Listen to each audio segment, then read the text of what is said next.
front page of the internet. Have you seen this one? Yep, read it. How about this one? Read it. You know, they really should consider going digital, don't you think?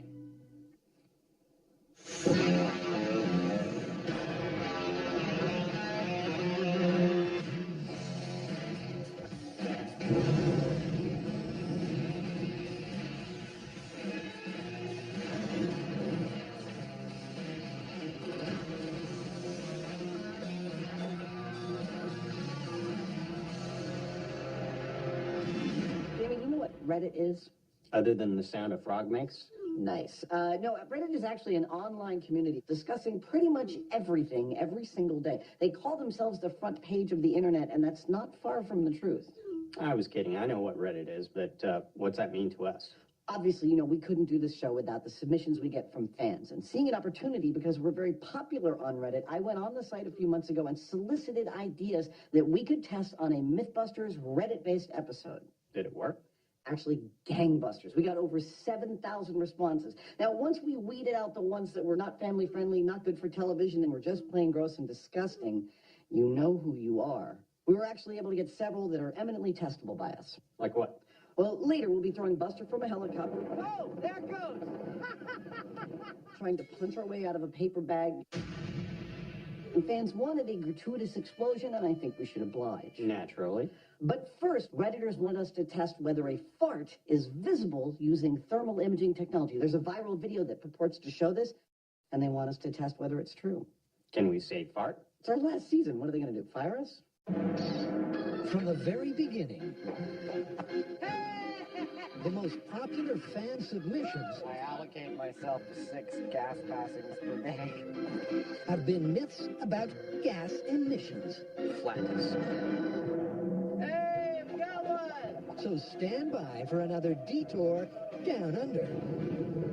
Because Reddit wants to know if this is a viral video fake or flatulent fact.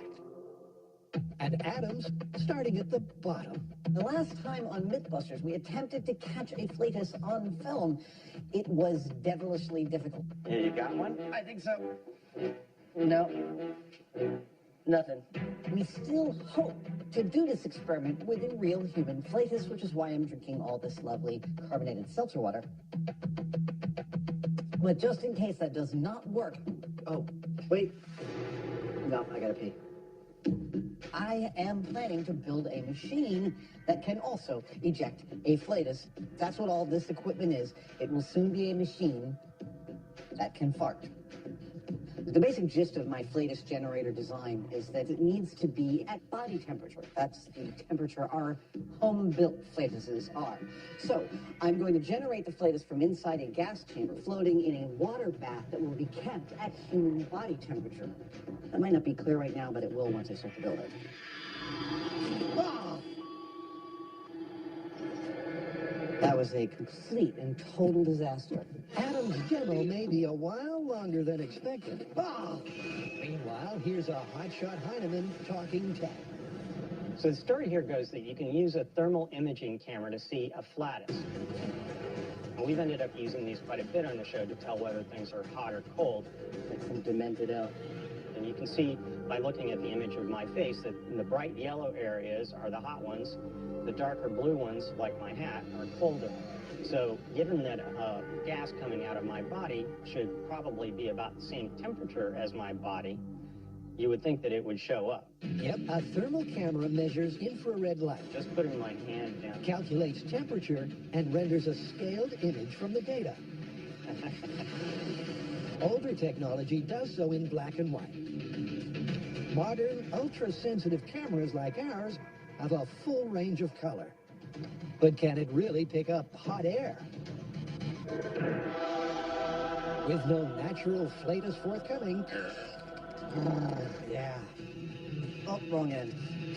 Adam, I'm gonna build a fart maker. I'm gonna make a fancy fart maker. fast forwards production on his magnificent machine to produce human temperature flatus. Ha! Perfect. All right. Okay. Here's how this works. Clearly inside, I've got an air chamber. That's where the farts are formed. Around that, I have a water bath, which I will keep to a constant human body temperature. I also have an ambient thermocouple inside the air chamber telling me what the temperature is inside there. When that gets to 98.6, I am going to let fly, literally let fly with this. Uh-huh. And we're going to see if that's visible on our thermal imaging camera. While Adam waits for his wind machine to warm to the occasion. Are we allowed to show this on television? I can't believe we are. It's on to your second suggestion. So what's next? Next up is a bad day for Buster. Basically, Redditors want to know what would happen to Buster if we threw him out of a helicopter while he's inside of one of those giant inflatable hamster balls. Right, but that's a brand name, so we can't say so we call it a hamster ball. Redditors want to know if the inflatable ball would break Buster's fall and allow him to safely leave a helicopter without a parachute. If it turns out to be safe, can I do it? Knock yourself out. In this final season fling, Buster's being chucked from a chopper in style. This is going to be big. All right, Reddit, you asked for it, and we are going to do it. Shut up. I'm standing in a runway in Half Moon Bay, California, about 30 minutes south of MythBusters shop. It's only going to hurt for a little bit. For an instant. And soon, Buster will perform another in a long line of Darwin Award-type stunts. He's going to figure out if this is a viable method of survival when you're thrown from a helicopter. But first, of course, I'm going to need to take it out for a spin. It was one of Reddit's most popular suggestions, and opinion is divided on the potential result. The math says that the ball's largest surface area will slow Buster's terminal velocity by more than half, and it will also cushion his impact like an airbag. But will it make a 1,000-foot fall survivable? To find out, Buster's ride arrives. The Big Dog. Sharp-eyed MythBuster fans will recognize this helicopter. It's been on our show before. Over 10 years ago, I actually sat in the open door and dropped Buster in an inflatable raft. The Sikorsky will be doing the heavy lifting, but in this final season epic, he won't be flying solo. So that we can give you Redditors the best possible footage of what happens here, we hired a specialized, separate helicopter with its own carbon fiber, gyro-stabilized camera thingamabobby. It's going to be great. Maybe not for Buster, who gets to be the fall guy not once, but twice. Once in the ball, and once as a control without. But how will his injuries be measured? We've used electronics in the past to measure shock loads to things that we're testing, but there's an inherent problem with them in that a lot of the stuff that we do is so violent that we break the instrumentation in the process and we don't get our measurements. So we've gotten in the habit of using these things. They're shock watches, and they're pretty basic and foolproof. I'm putting 50G shock watches on the head, and I'm going to be putting 100G shock watches on the chest, which is what it takes to kill somebody there. Here's how this is going to work. All right, Buster, here you go. 3, 2, 1. Buster and I, in this helicopter, are going to fly to 1,000 feet. Have a nice flight there, guy. Thank you. Or did you mean Buster? I'm not Buster. Okay. You don't interest myself. When we get to 1,000 feet, I'm going to drop that sandbag to make sure we're aimed correctly. Well, here we go. I will then cut Buster's seatbelt, kick him out of the helicopter, and drop him on the target. That's our control to see what happens when Buster falls without anything breaking his fall.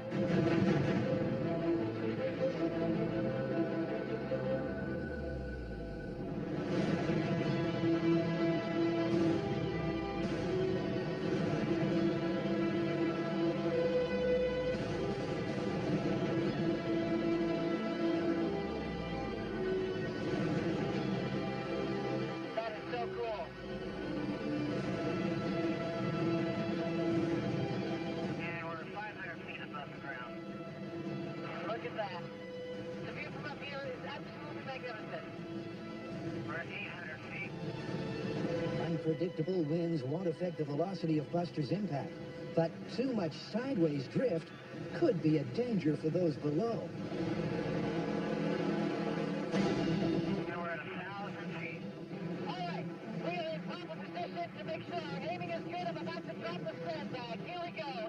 In 3, 2, 1. Sandbag away. Here comes the sandbag. Reposition here. Okay, Adam, I'm ready. Copy that. Inside the drop buster. Push into the cutter seatbelt. There we go. Ladies and gentlemen, this is the MythBusters control.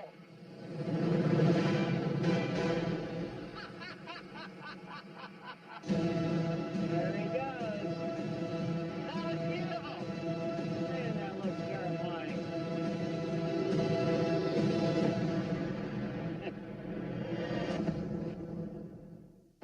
All right, Panders. Still to come. Ready? It's a great day for an experiment. Ladies and gentlemen, let's crawl. All right, ready. Here we go. Here's the unit body temperature proof. The internet called. MythBusters delivered. That was awesome. I love my job.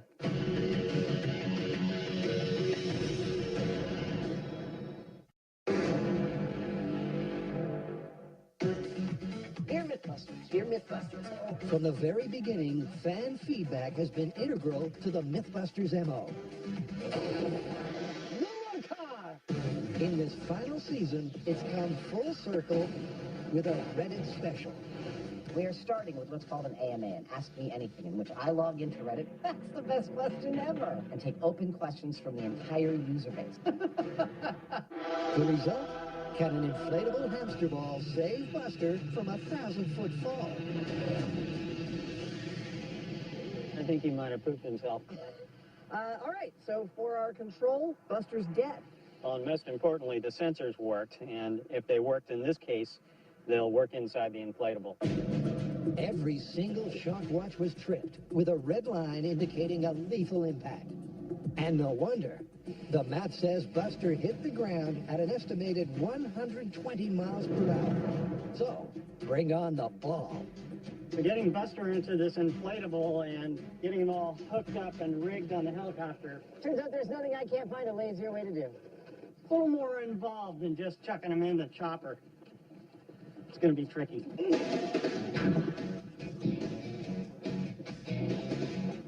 That's the coolest thing I've ever seen him do. Now to insert Buster, who is once again covered in data collection shock watches. There are a couple of things to consider if you're talking about the potential for one of these inflatable balls to save your life. Come on, Buster! Hold on, don't. The first is the cushioning. It'll help. The second is its terminal velocity, and that's determined by its surface area and its weight.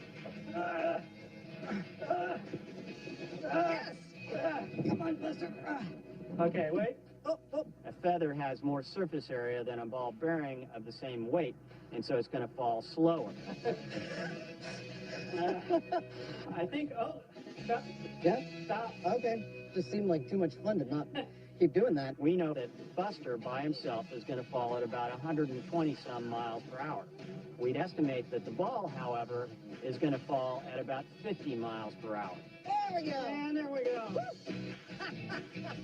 Whether it's enough or not to save your life, we don't know yet. That was awesome. Who knew that was going to be one of the hardest parts of this story to do? There we go. With Buster poised, Adam takes his bird's eye seat. Hey! We're in. All right. Awesome. The ball is rigged to be released from the cockpit. There we go. Stand by for liftoff.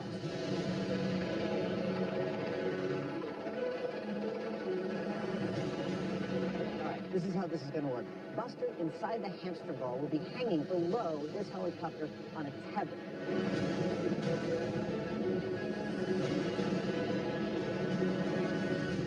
Now, because this beautiful machine is made for lifting and hauling, it's got a quick release on its underside.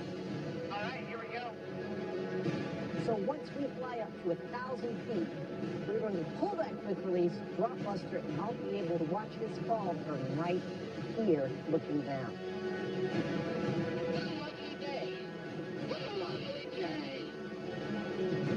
This may seem like all fun and games, but actually we've got some serious concerns here. We've got a lot of wind, we've got a long rope, and a helicopter. Now, if something goes where it's not supposed to go, we could be in serious trouble. Once again, drift is a dangerous logistical factor, but experimentally, the key variable is speed on impact, and the drop conditions are identical to the control. 3, 2, 1. There it goes.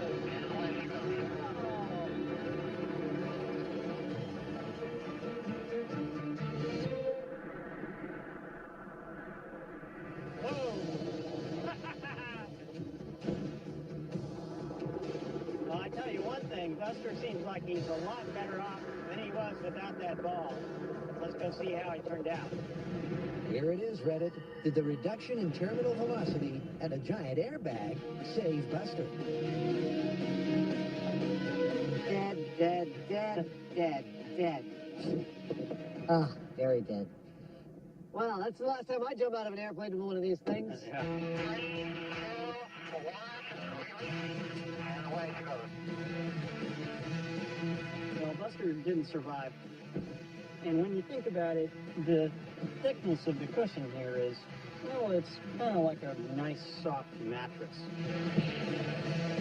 And if you were dropped from 1,000 feet to land on your mattress, I don't think you'd survive either. Sorry, Buster.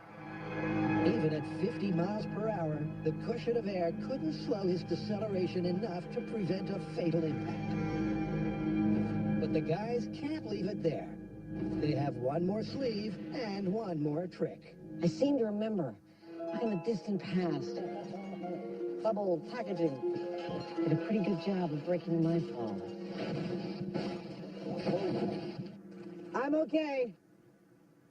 Yep, using their extensive experience with crash testing dummies and Buster, the guys have a big job ahead, filling the ball with their favorite shock-resistant material. Meanwhile, it's back to the shop to find out if a thermal camera really can catch a rear guard action in action. Well, I just polished off my 4th pint of carbonated water, and nothing is happening. But this is why I started building the machine in the first place. All right, this time, and I got the correct temperature. With Adam's machine at body temperature, That thing looks like a big it's farting. Reddit, stand by to have your curiosity cured. All right, Reddit, here we go. I'm going to produce a human body temperature poop on the thermal imaging camera and see if it registers. Here we go. 3, 2, 1.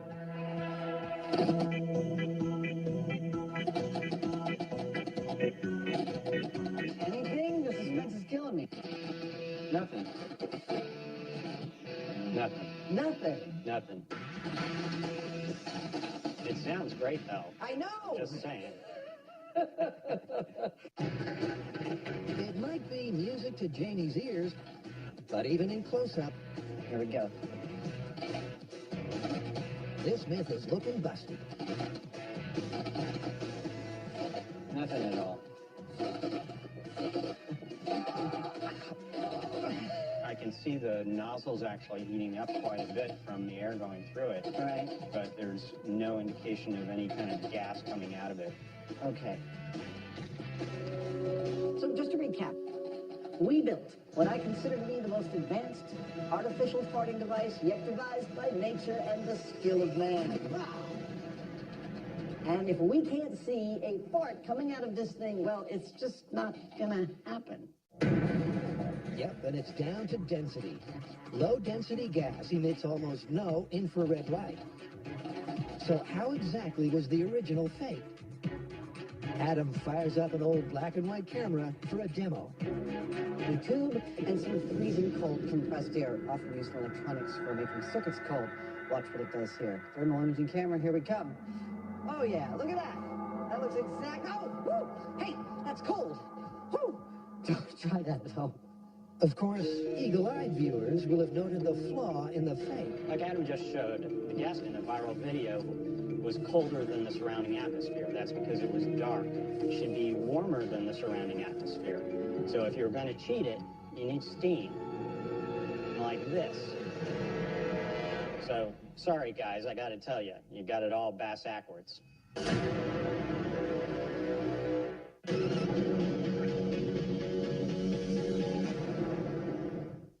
Up next, let's get ready to Rochambeau. It's Rocky versus Paper.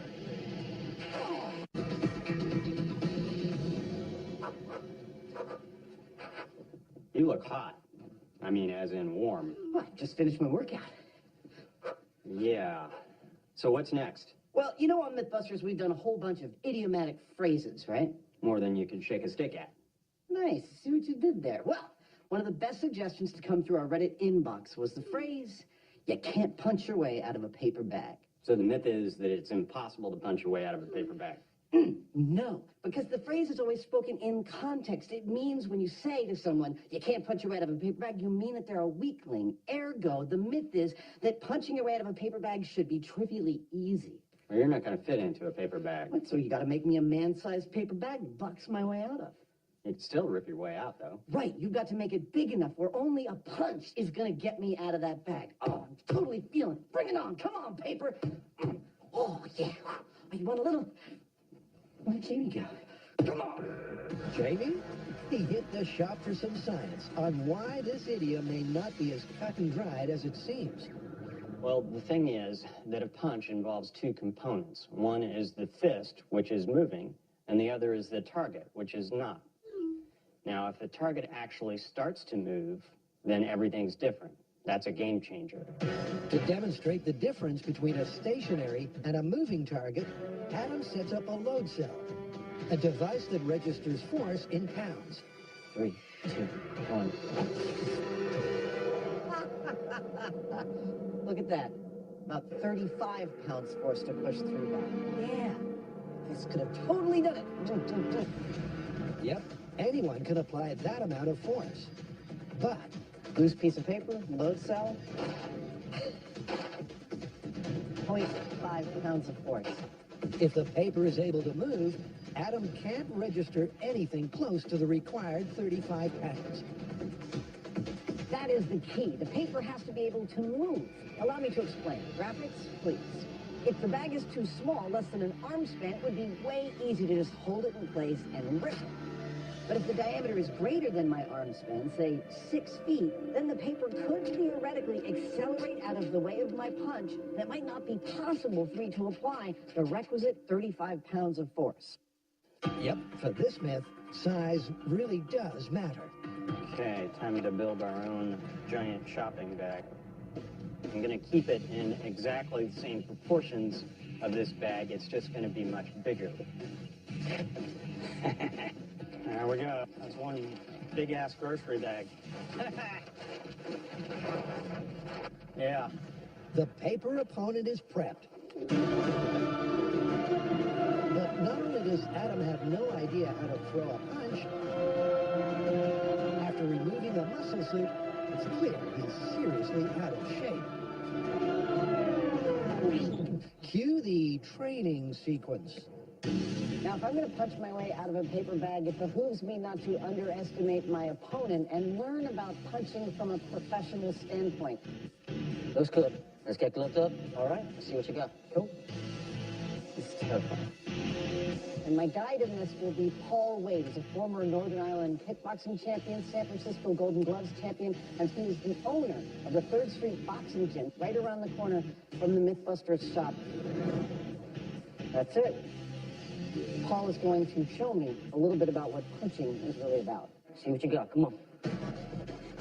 But first, he needs to get a gauge of just how green and useless I am in the ring. Oh, I haven't told him yet that the last fist fight I had, I was in the 3rd grade. Sorry, JP. Time. What we got to do? Let's get a little bit of a setup. 1, 2, 3. Boxing, like any martial art, is highly technical. Hip rotation. Exactly. Good balance. And delivering a powerful punch Pop. Get into it. is as much to do with form All right. as it is with speed and strength. Knowledge Adam didn't have until today. Straight arm. Bend your knees. Good. Turn your hip. Jab. Slip left. Good. Not bad. Not bad. Not bad. It's been a long, hard session. But now Adam can at least start the experiment with the ability to throw an entry-level punch. Weapon coming through. Yes. Jab. So it's back to base to see how he measures up.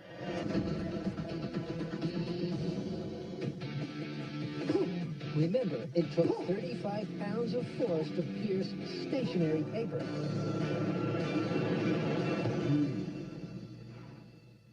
Nice. Paper. 593 pounds force. That's what you've got coming to you. The question is, will paper beat Adam's rock-like fists simply by floating away? But before the big fight, it's round 3 for Buster's balls. Yes, it's a second inflatable hamster ball ready for a third drop for a somewhat willing Buster. Except this time, instead of being alone inside the ball, he's going to be protected with inflatable bubble packaging. We're going to stuff a bunch of this in there with Buster to see if it will protect him from a very high fall. I actually think it kind of might.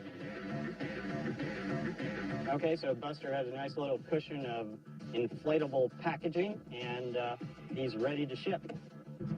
Our workhorse of a helicopter is about to take off again, this time in the passenger seat, Mr. Heineman.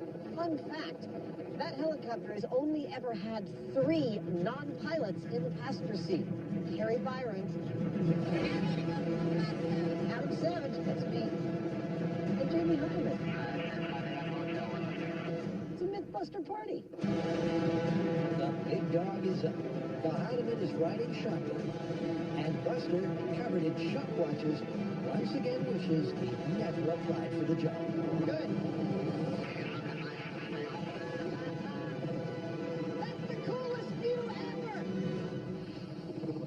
Look at that!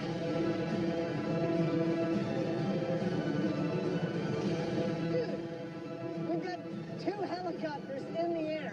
Buster is wrapped in bubble packaging in the middle of an inflatable hamster ball. And we're about to drop from 1,000 feet onto the runway to find out if we survive. Helicopter is at height. Okay, we're gonna count down. 2, 1, here it goes. Oh, there it goes. It's dropping. Oh, it's beautiful. Oh, oh, oh.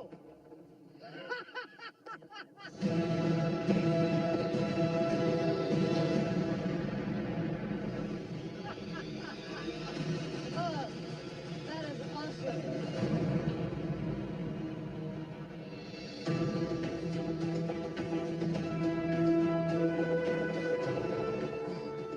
Oh, let's see how he did.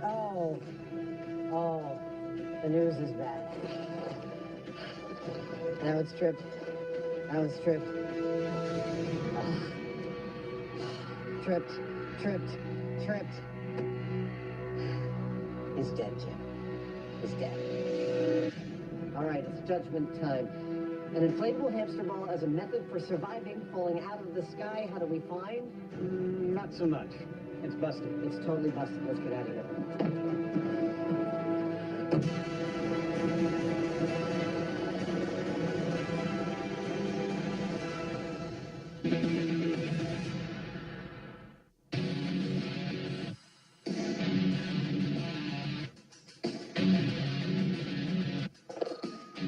Ladies and gentlemen, welcome to the Paperweight Championship of the World. In the red corner, weighing in at 190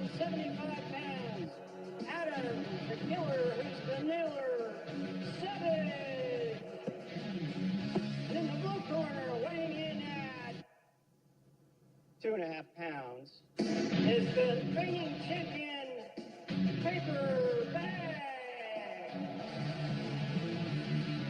Ladies and gentlemen, let's crumple. For the myth to hold up, Adam has to easily punch his way out of the bag. That bag is nothing. It's nothing. Get out there and rip that up. Do you hear me? Yeah! To measure such a subjective parameter, Adam will be timed and repeat the experiment over 3 rounds Go get him, killer. before assessing effort versus expectation. All right. All right, Jamie, I'm ready. Round 1.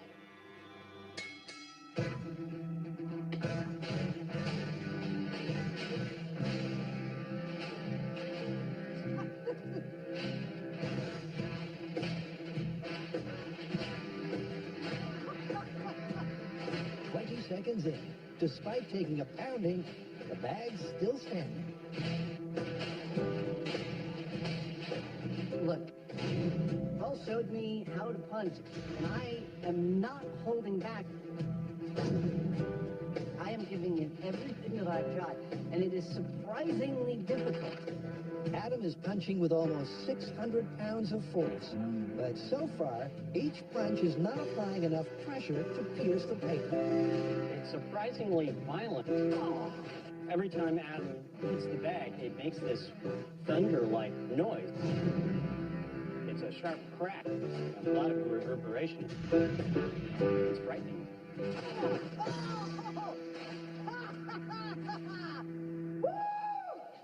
In your face, bag! That was harder than I thought it would be. Yep, the myth suggests that it should be a trivial task, but Adam found it reasonably difficult until just over the minute mark, the paper wrinkled, fatigued, and ripped.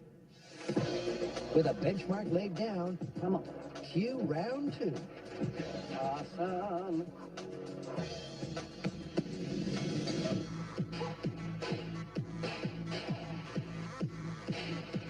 Once again, it's clearly not a simple matter. Hold on. Where's my... I lost my glass. Hang on. Got him. And once again, it takes just over a minute before the creases and crumples accumulate to the point where a single punch can break through. Yes! Yes!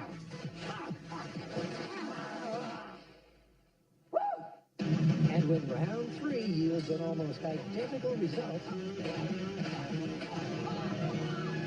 the final tally is... Bag 0, Adam 3. But here's the thing. It took me almost a minute each time to punch my way out with the gloves on. So as far as I'm concerned, the myth is kind of on the fence right now. I'm not sure exactly how to call it. But for due diligence, there's one thing we haven't tried, which is, what if I take these gloves off? That's what we're going to do next. The gloves are off, and the variable in this experiment is surface area. The contact area of Adam's knuckles is considerably smaller than the large padded glove. All right, Jamie.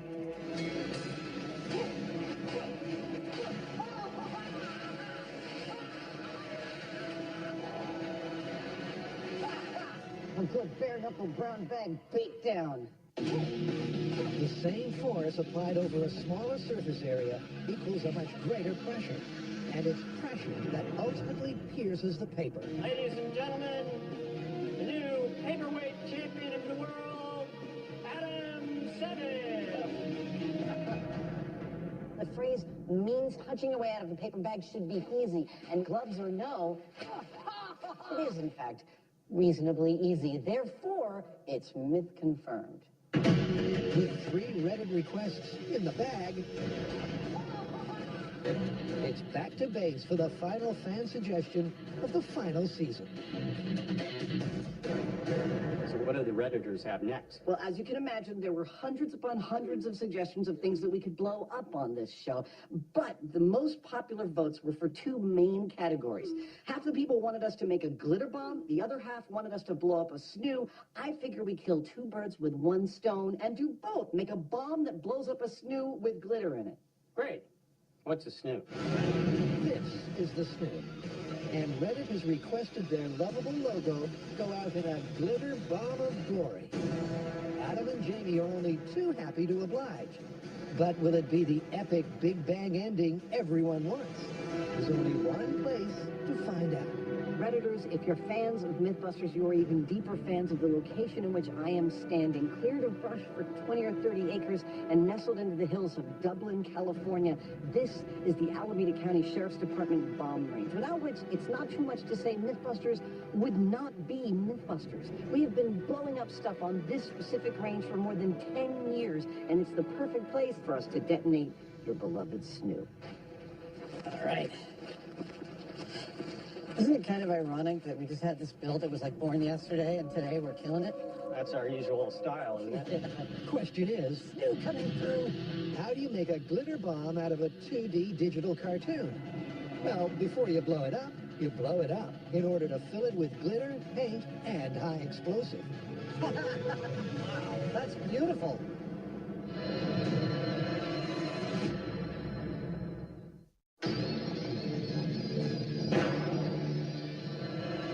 The MythBusters know how to art-direct an explosion.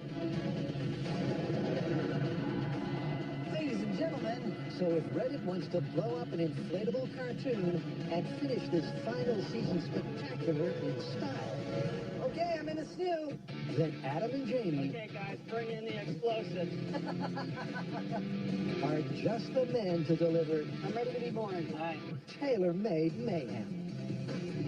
Yes, born from a snoo. With the snoo held in place, That seems good. it's time to get crafty. Hi, everybody. Now, this is a perfect MythBusters craft project. I hope everyone at home is following along. You've got your glitter, your sparkles. I've also got tempera paint and 300 feet of explosive 50-grain deck cord. Yes! Follow along at home while I make this one here. Seriously, this is 300 feet of deck cord. I love my job. This is what's called a stable explosive. Nothing will make this go off except for a blasting cap. And only when the bomb squad caps in does it become actually dangerous. And by that point, we'll be nice and far away. Now for the tempera paint. To maximize the spectacle, Adam begins by wrapping the explosive in paint-filled bags. I'm laughing because the absurdity is sinking in. I'm using my more than decades worth of explosive ordnance experience to blow up a snoo in the most colorful way possible. All right, I'm ready for the glitter when you want to start handing some of that. Got him. Excellent. Awesome. That's great. Keep it coming. Awesome. All right, it's time for the install. With the explosive positioned centrally, Adam hands as many bags of paint and glitter as the internal structure of the snoo can support.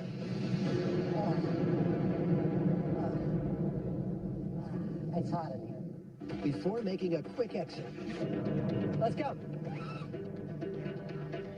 Oops, there we go. It looks hilarious in there. Everything seems nice and secure, though. It's beautiful. Here, take a look. Ah, it looks like a bunch of fruit and vegetables came in. It's like a party in there. Yeah. All right, Predators. Are you ready? We have our snoo. He's fully inflated. Inside his head, 2.5 pounds of high explosives wrapped in tempera paint with extra bags of paint placed all inside his head, plus bonus bags of glitter. I don't see any reason why we should waste one more minute of your time. Let's get behind the blast shields and blow this sucker up.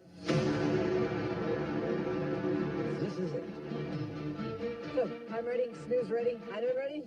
Adam and Jamie retreat to safety for the final season's final fan suggestion. I'm ready. Straight from your keyboard to sumptuous 25,000 frames a second slow motion detail. Predators, for your gratuitous enjoyment. We're painting by numbers, and the numbers are 3, 2, 1.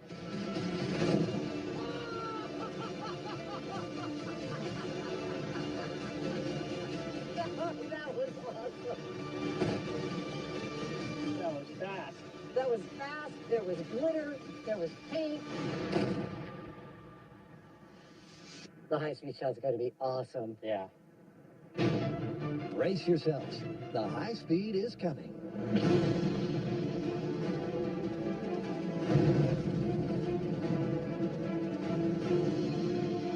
Thank you, Reddit. It's been a blast.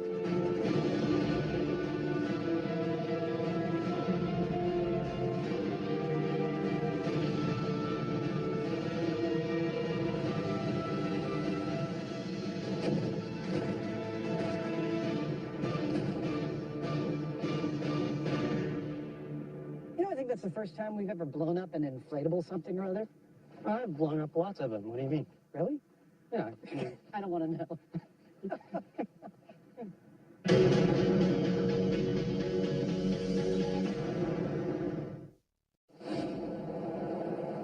Muy buenos días, señores y señoras.